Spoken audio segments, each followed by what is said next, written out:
warahmatullahi wabarakatuh. Waalaikumsalam warahmatullahi wabarakatuh. Untuk materi tadi sudah saya sampaikan ya, sudah kenal. Beliau sahabat Anam, dulu juga berproses di Rayon Mahfudz Junaidi ya. Masuk di PMI itu baru semester 4. Berproses di Rayon Mahfudz Junaidi gak lama, setengah kepengurusan. Tapi lanjut di kepengurusan komisariat. Dan alhamdulillah sekarang masih membersamai kita, masih belajar bersama kita.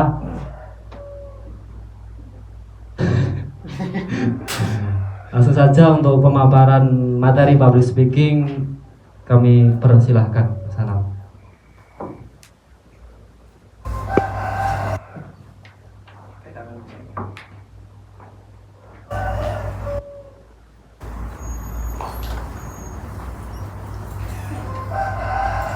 Bebas ngadeg nih banget.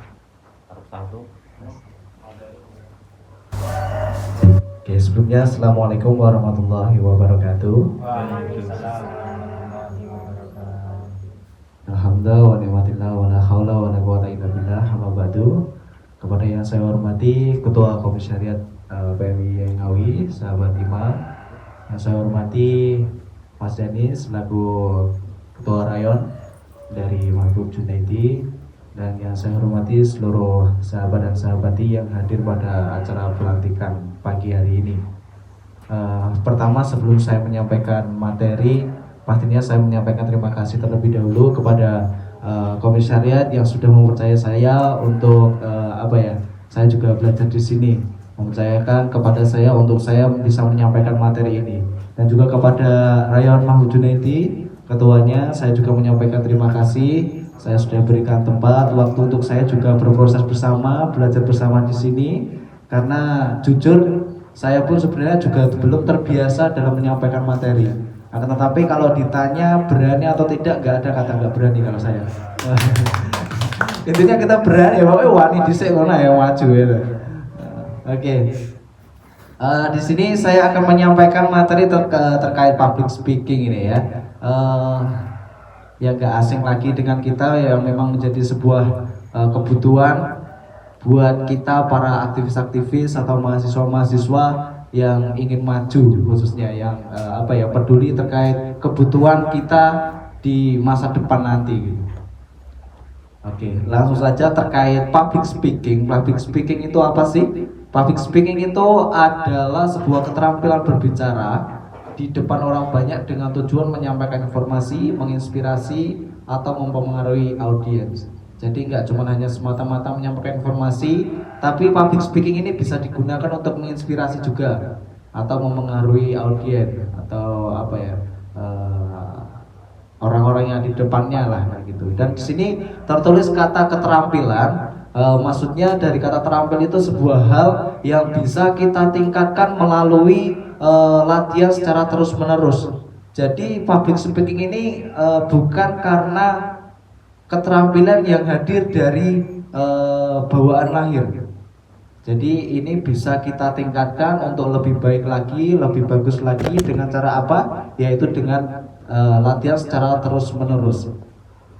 Selanjutnya, public speaking ini sebuah keterampilan ini penting dalam berbagai bidang kehidupan, baik profesional, pribadi, karena dapat meningkatkan komunikasi dan tingkat kepercayaan diri. Maksudnya baik untuk berbagai bidang kehidupan, baik profesional itu mungkin bisa kita gunakan untuk kita menjadi orang yang bekerja. Kita gunakan jasa kita untuk dari hal public speaking ini. Seperti saya sebagai MC, biasanya saya memang kerjanya sebagai MC, pengisi acara dan sebagainya. Selanjutnya untuk keperluan pribadi ini juga sangat penting, terutama untuk meningkatkan komunikasi kita kepada orang-orang yang lain, atau orang-orang yang ada di depan kita, atau yang orang-orang yang sedang ingin kita ajak bicara. Kalau kita pandai dalam public speaking, dengan otomatis komunikasi kita juga akan meningkat, akan bagus juga pastinya. Dan tingkat kepercayaan diri ketika berhadapan dengan orang, kalau public speaking-nya bagus, itu pastikan juga akan meningkat dengan sendiri itu tingkat rasa kepercayaan diri. Terus perlu digarisbawahi juga terkait public speaking ini bukan soal jago bicara, soal jago bicara. Ketika menyampaikan ketika berbicara di depan orang, itu yang penting itu bukan soal jago bicara, akan tetapi pesan sampai. Apa yang kita bicarakan itu yang penting sampai. Jadi percuma dengan kata-kata yang terlalu banyak, terlalu menggunakan dengan kata-kata yang sangat apik, tapi pesannya gak sampai. Terlalu bulat-bulat, terlalu ngomong tekon dindi, tapi pesannya gak sampai. Itu kalau menurut pandangan saya seperti itu yang hal yang penting dalam public speaking. Selanjutnya untuk manfaat, ini manfaat mungkin tadi sudah saya singgung sedikit, yaitu meningkatkan percaya diri, menginspirasi, meningkatkan keterampilan, dan juga yang belum saya sampaikan yaitu terkait membuka peluang karir. Jadi dengan otomatis kalau kita memiliki public speaking yang bagus, komunikasi yang bagus, mungkin itu bisa orang melirik bahwasanya misal katakanlah ada seorang bos yang tertarik dengan public speaking Anda, yang membutuhkan tentang public speaking Anda. Nah, itu dengan otomatis pastinya juga akan melirik dan mungkin juga bisa untuk mengajak, ayo kerja ning nggonku, ayo melu aku. Nah, gitu. Masuk di logika ya? Masuk ya? Oke, selanjutnya terkait jenis-jenis public speaking, ini nggak cuma hanya tentang menyampaikan informasi ya, yaitu ada inspiration speaking, yaitu menginspirasi audiens. Ini biasanya dibuat oleh para orang berbicara itu tentang motivasi kisah melalui pidato motivasi, ini bisa itu. Selanjutnya ada persuasive speaking. Ini yang sifatnya ini membujuk atau mempengaruhi pandangan audiens. Ini biasanya digunakan para politikus untuk berkampanye. Nah, itu juga termasuk teknik public speaking itu ya. Jenisnya persuasive speaking, yaitu membujuk, mempengaruhi pandangan audiens, biasanya digunakan untuk kampanye. Selanjutnya ada entertainment speaking. Nah, ini yang saya gunakan ya. Biasanya digunakan untuk menghibur melalui humor, cerita menarik. Biasanya stand up, kalau nggak MC, dan lain sebagainya. Oke, lanjut ke teknik dasar public speaking ya, sesuai yang tertera di dalam pamflet. Apa yang kalian cari mungkin ada di sini. Kalau dalam saya, yang sering saya lakukan atau yang saya rasakan selama ini, untuk teknik dasar kepercayaan diri, yang pertama itu adalah percaya diri. Percaya diri ini menjadi sebuah pondasi awal public speaking. Kalau pondasinya kuat, pastinya bangunannya juga akan kuat. Nah, termasuk juga dengan public speaking. Kalau percaya dirinya semakin kuat, dengan otomatis kedepannya juga insya Allah akan semakin bagus juga, semakin baik kayak gitu. Lalu bagaimana untuk cara kita meningkatkan percaya diri itu, rasa percaya diri itu? Kalau dalam saya biasanya sebelum kita melakukan sebuah kegiatan, itu pastinya melakukan satu persiapan yang baik. Dipersiapkan, semisal katakanlah besok mau ada kegiatan, mau ada sambutan, ya malam dipersiapkan apa isinya sambutan, terus dipersiapkan apa saja yang akan disampaikan. Terus kalau saya mungkin bisa dikira-kira siapa audiennya dan apa yang perlu saya sampaikan terkait audien itu. Kayak gitu juga. Terus selanjutnya sebelum kita sampai, kalau saya lebih sering suka itu sampai ke lokasi itu 1 jam sebelum acara, waktu kerja. Jadi katakanlah saya dikasih tahu job saya, Mas nanti jam 3 acaranya, saya jam 2 itu udah sampai. Itu bukan tentang soal kedisiplinan, tapi bagi saya itu juga merupakan hal yang perlu saya lakukan untuk meningkatkan rasa percaya diri saya. Jadi maksud saya, kalau saya sudah sampai ke situ, saya bisa mengamati kondisi sekitar. Jadi saya amati apa saja yang sekiranya bisa untuk menambah apa yang akan saya sampaikan nanti, yang sekiranya bisa menarik audien itu bisa suka dengan kita. Apa yang saya sampaikan nanti bisa mengena gitu melalui apa yang ada di sekitar itu. Terus selanjutnya mengantisipasi hal-hal yang tidak diinginkan juga. Maksudnya mungkin kalau dalam dunia MC itu saya pernah mengalami suatu hal yang tidak terpikirkan di awal karena saya datang terlambat. Saya tidak komunikasi dulu dengan tuan rumah. Maksudnya nanti acaranya ada apa aja, dan itu saya tidak tanyakan. Nah, akhirnya waktu acaranya jalan tiba-tiba ada acara terobos. Nah, itu juga mengurangi tingkat rasa kepercayaan diri. Hal-hal yang tidak terduga itu maksudnya. Nah, selanjutnya waktu di perform, gunakanlah postur yang tegap dan terbuka. Nah, pasang duduk. Contoh. Waktu tegap yang terbuka, maksudnya jangan selalu nunduk seperti ini, terus biaya pasang muka saya perangut kayak lintang turu malah gitu. Kalau belum ada ceramah malah turu lintangnya. Selanjutnya gestur. Nah, terkait gestur ini gunakanlah gestur. Gestur itu apa sih? Gerakan tubuh kan. Gerakan tubuh. Nah, untuk gestur ini untuk meningkatkan percaya diri ini gunakan gestur tubuh yang alami. Maksudnya alami itu ya sesuai dengan apa yang kalian katakan itu ya alami saja. Maksudnya semisal kalian mengatakan sebuah penunjukan tempat, ya kasih tambahan sebelah sana kayak gitu. Jadi jangan terlalu frontal, ini mau munyir. Jangan terlalu frontal kayak gitu. Terus kontak mata dengan audiens. Jadi jangan selalu untuk ini gitu loh. Kalau ngerti dua ya. Nah, itu. Dan selanjutnya fokus pada audiens bukan diri sendiri. Nah, ini biasanya untuk meningkatkan rasa kepercayaan diri ini juga fokus kepada audiensnya. Fokusnya dalam artian itu jangan terlalu fokus pada diri sendiri. Jadi kita itu terlalu fokus untuk aku ini manggungku bener porai.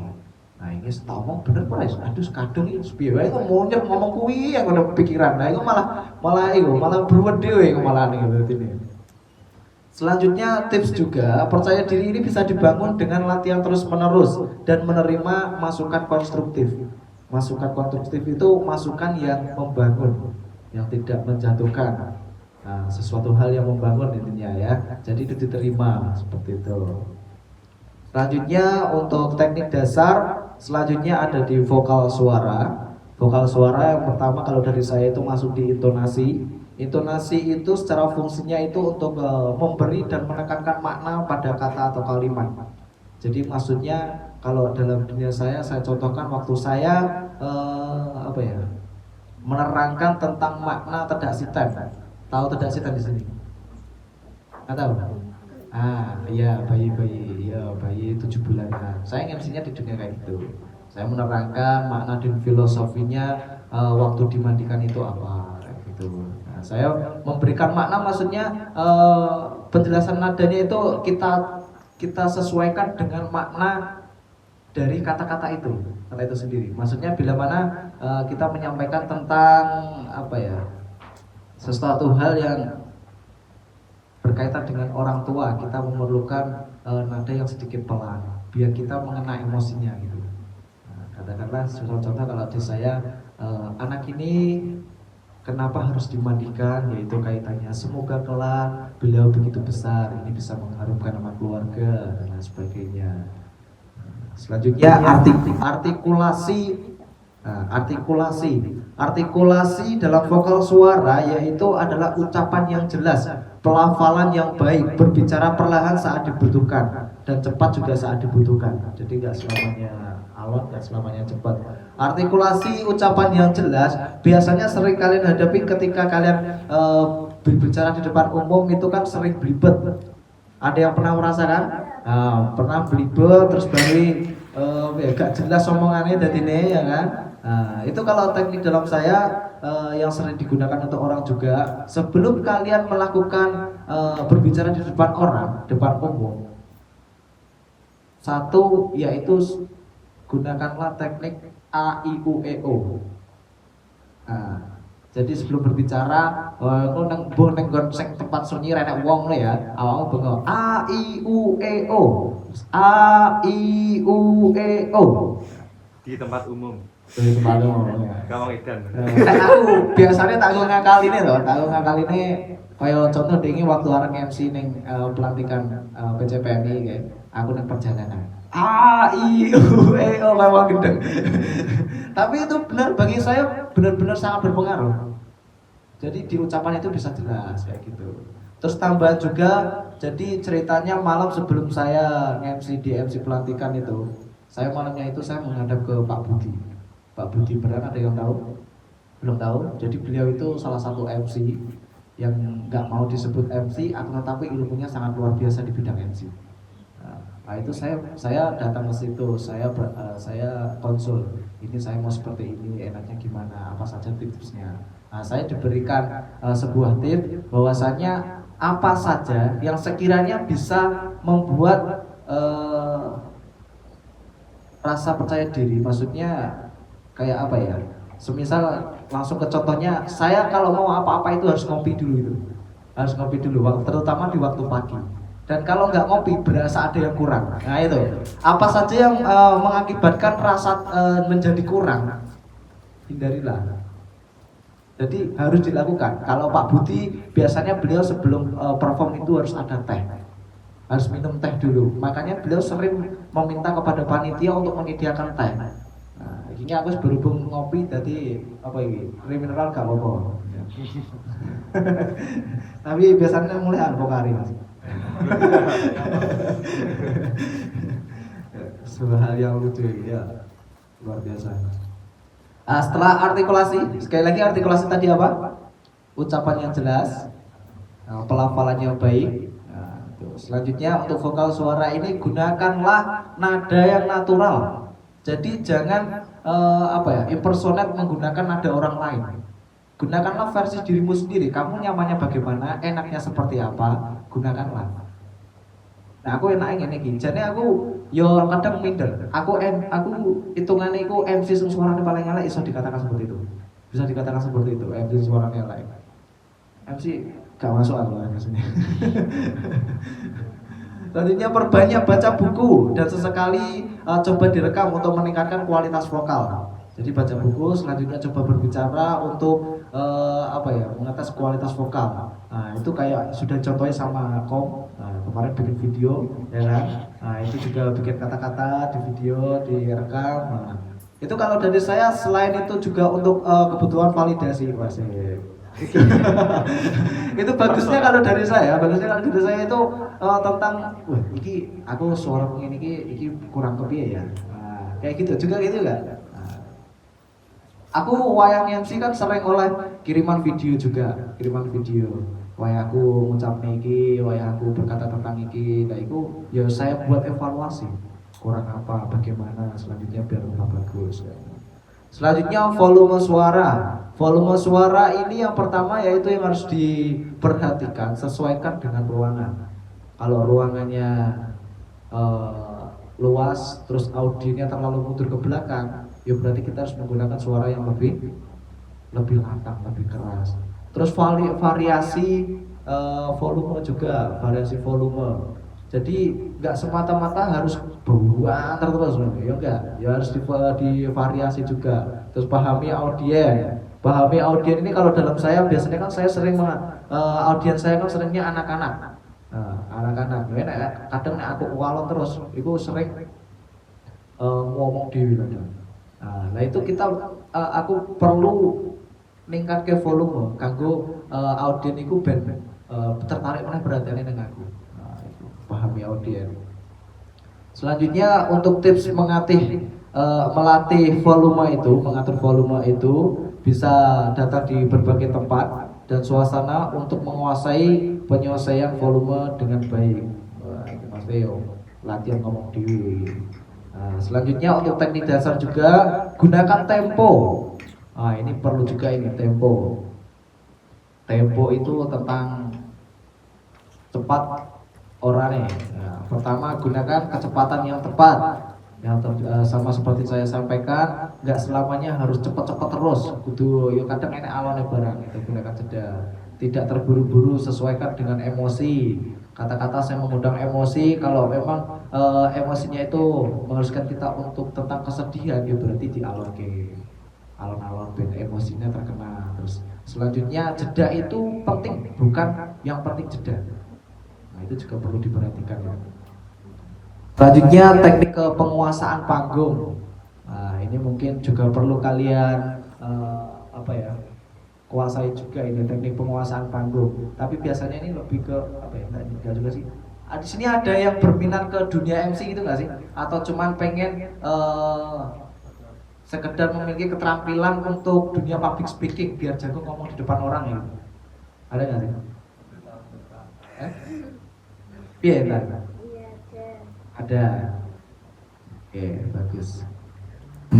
Karena MC itu sampai kapanpun sangat dibutuhkan. Nggak cuma untuk pekerjaan. Waktu kita sudah bermasyarakat, nah itu kita sangat dituntut untuk terkait hal itu.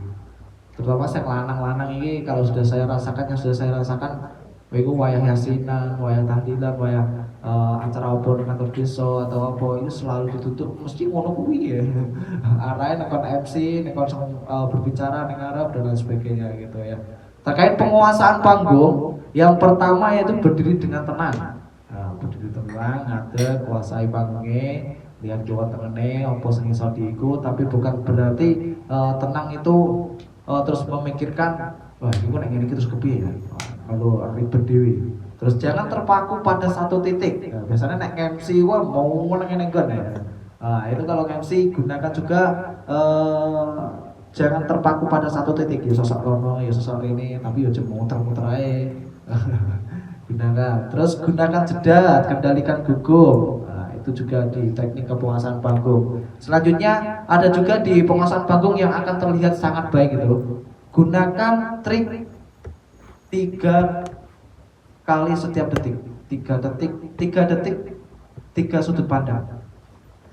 Maksudnya gini, ibaratnya gini.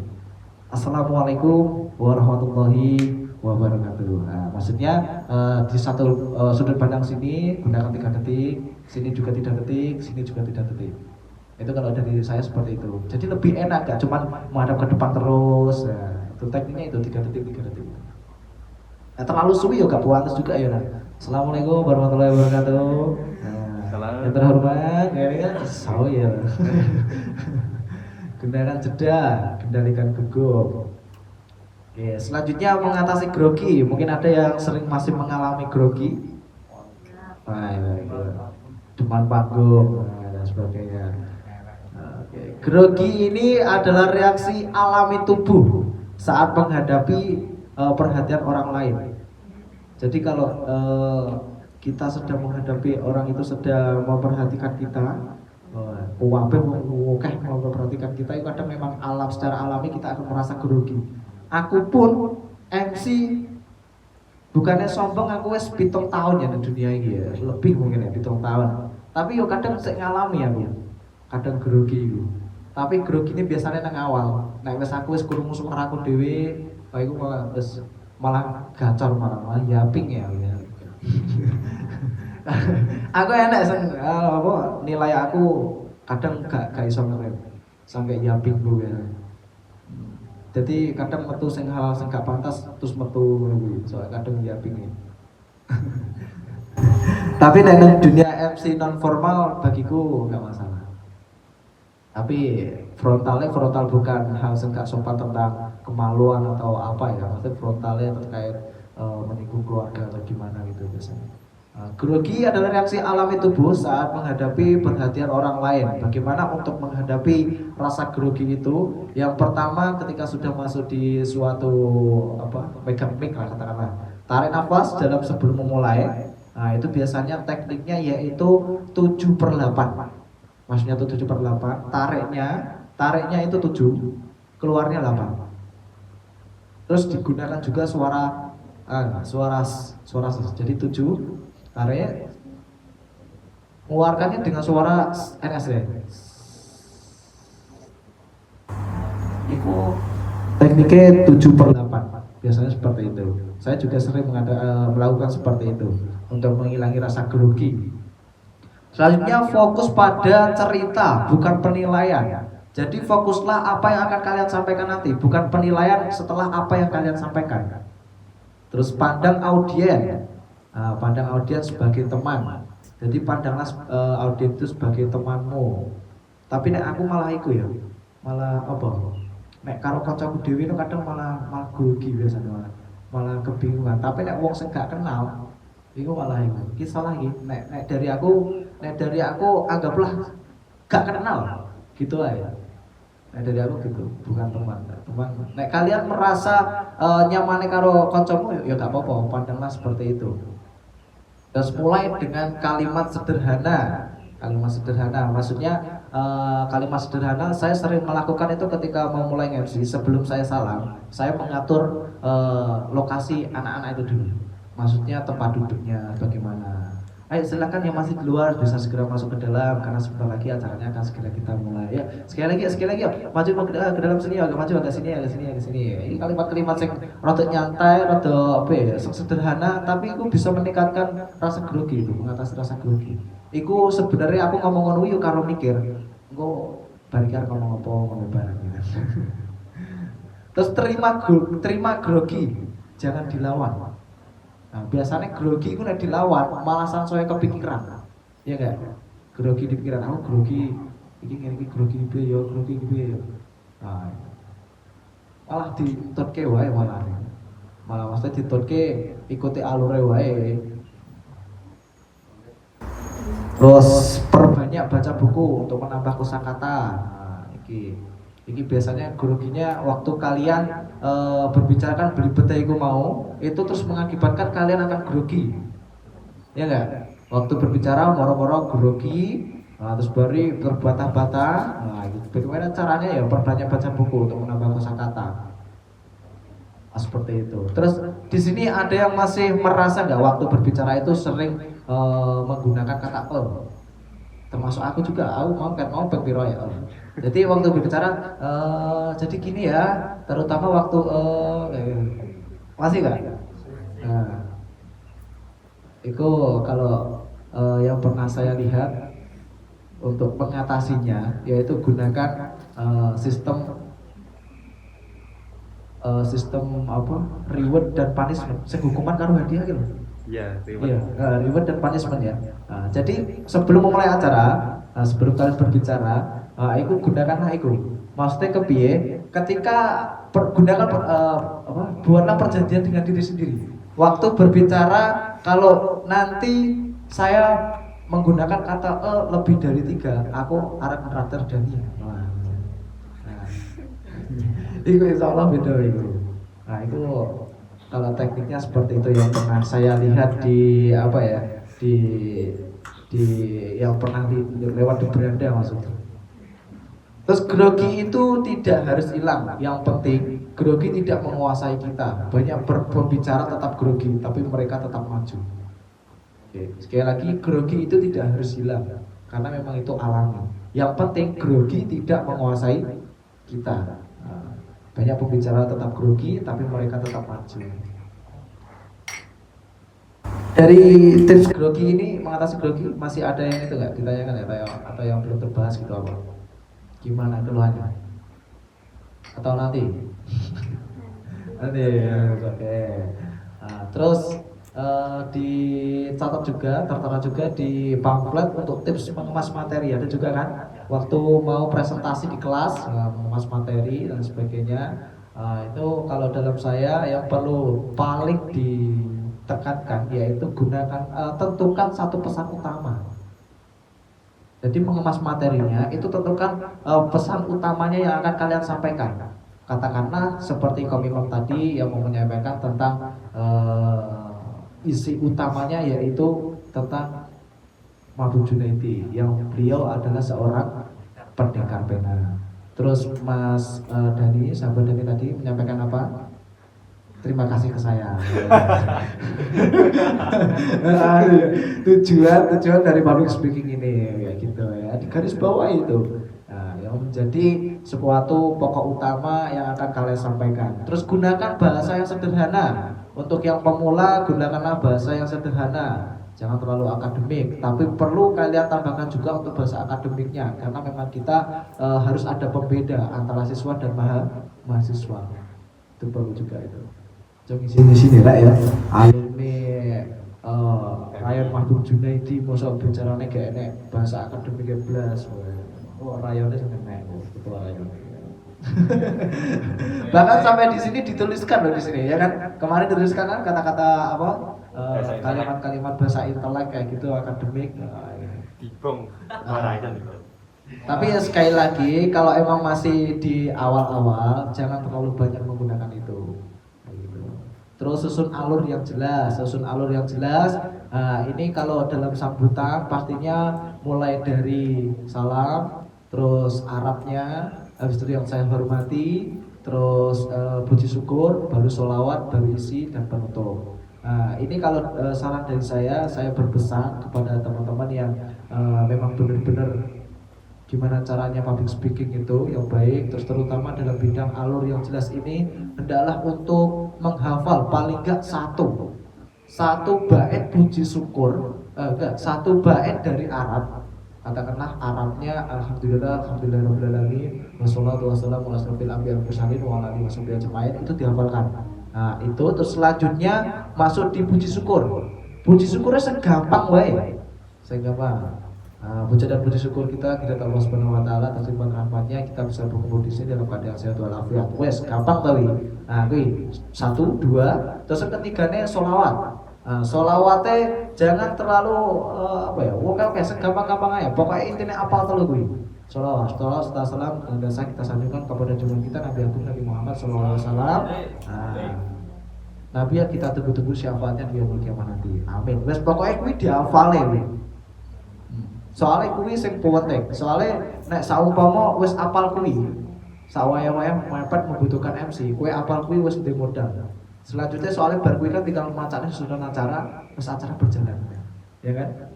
Nah, jadi 3 hal itu untuk alur adalah untuk dihafalke. Terus beri contoh atau cerita. Untuk mengemas materi ini berikan juga contoh atau cerita. Maksudnya kayak saya menyampaikan tentang materi ini tadi, saya mengaitkan juga cerita tentang dunia saya waktu di MC dan sebagainya. Terus akhiri dengan kesan. Ini kalau bisa, kalau nggak bisa ya sebisanya aja, nggak apa-apa, ini nggak terlalu penting. Akhiri dengan kesan. Terus sedikit tips materi yang baik bukan yang banyak, tapi yang mudah dipahami dan diingat dan diterima. Itu untuk materi ya, materi yang baik bukan materi yang banyak, akan tetapi mudah dipahami dan mudah diingat. Oke, ini closing statement ya, sebelum nanti kalian praktek. Jadi praktek mas, jadi praktek. Oke. Oh iya, kami praktek. Oke, closing statement. Rasa takut tidak akan hilang hanya karena kita menunggu siap. Ia hilang ketika kita berani melangkah. Hari ini mungkin suara masih gemetar, langkah masih ragu, tapi keberanian sudah lahir. Jangan tunggu takutnya pergi, berbicaralah dan biarkan keberanian itu menyusul. Nah, itu sedikit dari saya itu ya, yang saya kaitkan dengan pengalaman saya. Nah itu mungkin saya mohon maaf terlebih dahulu bila mana apa yang saya sampaikan sedikit kurang atau ada yang ditanyakan, monggo lah langsung pertanyaan. Baik, terima kasih sahabat Anam sudah menjelaskan terkait materi public speaking mulai dari dasar, lalu teori-teori intonasi suara, arah gerak mata dan lain sebagainya, dan cara mengatasi grogi saat menyampaikan materi atau berbicara. Nah dari sini mungkin dari sahabat atau sahabati ada yang ingin ditanyakan, silahkan ditanyakan. Kita